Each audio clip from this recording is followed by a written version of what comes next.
Hi. We are.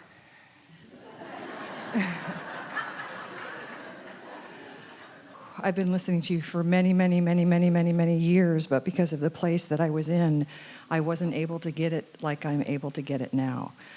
I don't know if it's age or experience or whatever, but there's no question in my mind. I absolutely believe, and I just want to share with you a couple. Well, we want to say before you start, we do want to hear from you, that what you just described is what we've been talking about the momentum of thought. So it took a little while to dilute the resistant thought with more of the non-resistant thought, but then it tipped, and once it tipped, the improvement came on stronger and faster, didn't it? Yes, and I want to say something because I don't want to discourage people from talk therapy, but it tipped when I stopped doing talk therapy and talking about the same problems like over and over and over and over again. I don't talk about my problems anymore, and they just seem to not be there. It's like weird, because it's a woman thing. Whoever has the biggest problems, you're the winner, so I'm not very popular anymore because I have some really good problems, but I just don't talk about them. And then the problem is now I'm not getting any attention, but I'm still having the problems. And that's the part that's hard, is not getting the accolades of making it through. So what you're saying is, and you hit on something so important, that a lot of people are feeling that problems can be entertaining, and even more important, more people relate to them. More people relate to the resistance in your vibration than they do to the non-resistance. Not really, not utterly, not solely from their soul, but more people have got that vibration going on, so more people get you when you're complaining than when you're not. That's what we mean when we say there's never a crowd on the leading edge. That's why the movies aren't oriented, all of them, to uplifting. It's turning a little bit, but the movies aren't oriented there either, and the news certainly isn't.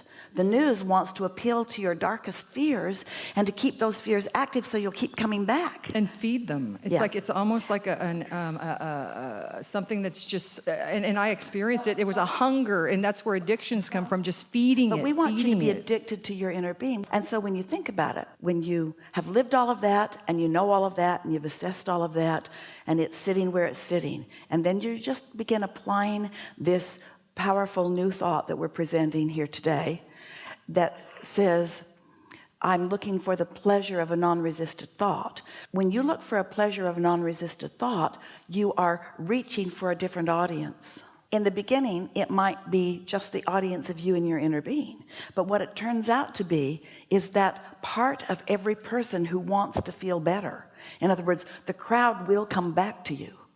The crowd that I want, really. Much of that crowd will be in the same faces that you remember from before, too. The same people, but I just see them differently because of the place that I'm at. It's not only that you just see them differently, you attract differently from them because you've got no resistance within you, and your inner being is helping you with the attraction of that part of them to you. And that vibration in them, that the vibration I'm feeling match up. So if I'm feeling happy, joyous, and free, then their happy, joyous, and free is going to come match up with mine. And if it's not, they're not going to be there because that's not. And that's what timing is. Is that what you're talking about? That's exactly what we're talking about. And that's the flow.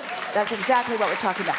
And so I don't have to worry about where they're at. Not at all. But, well, I do, but I don't have to.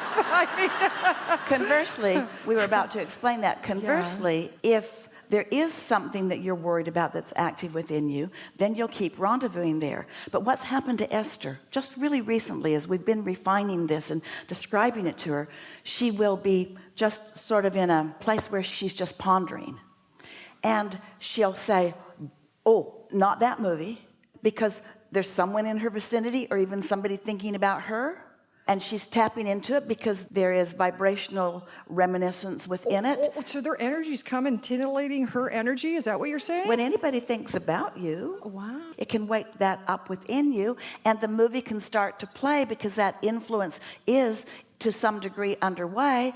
And as you feel the influence of the movie that starts to play, you say, oh, wait a minute, there's a different movie I'd like. And sometimes you can play a different movie intentionally about that person. Sometimes you have to change the subject altogether. or actually get away from the person because I can't handle the titillation of their energy. And so I don't know if that word's right or not, but I can't be distracted enough to not engage with that energy. So there's certain things that I have to do. It's attraction, attraction, attraction, attraction, attraction. So no matter what you're getting, it's matching something that's active in you. You just can't get around that. So that's the key. That's the key right there, because I can't go, I'm having stuff that I didn't even know that I had that's still attracting something, yet you're saying that can attract things, but it still is, so I'm not getting it. So I must be thinking about it, but I'm not? I don't get it. Well, here's the thing. There are two ways to know what your point of attraction is. Okay. What we recommend is what I'm feeling, catching it early. But if you don't, it'll manifest and then you'll see it. And in either case, it's beneficial. When you start making the correlation between the movie you've been watching as you've been under the influence of something unwanted, and then what manifests further, when you start making the correlation between what you've been thinking and how you've been feeling and then what comes, then life isn't a mystery anymore. Then you're in the driver's seat. But don't make a big thing about it. Relax in this and don't make it hard. Just make it be something that's interesting and fun and getting better all the time. And that's why you emphasize, for people like me, how important the journey is, because for some reason, since I was born, it's like, okay, I'm here and I need to get there, and whatever, I don't need to get to Most people are a bit that way. But don't forget about this part. That's the most important part, because I never really do get there. You know why it's the most important part?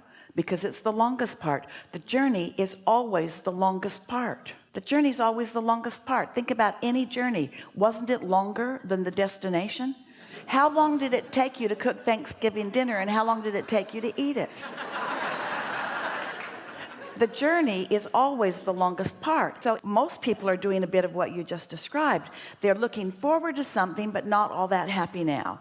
But when they get over there to where they think they'll feel happier, then they often do feel happier. But meanwhile, they stewed about it and they worried about it and they suffered over it and they deprived themselves of the true bigness of it. But when you start enjoying the journey, Esther started saying things, because she's on the road a lot, and she's on a lot of airplanes, and she's in a lot of hotels, and she's away from her family a lot, and she started saying things years ago, doesn't matter where I am as long as I'm having a good time wherever I am, and it doesn't matter what I'm eating as long as it tastes good. Imagine being at a wonderful restaurant eating beautiful food and lamenting the fact that you're not over there at that other beautiful restaurant. You don't usually do that. You usually savor what you're eating, don't you?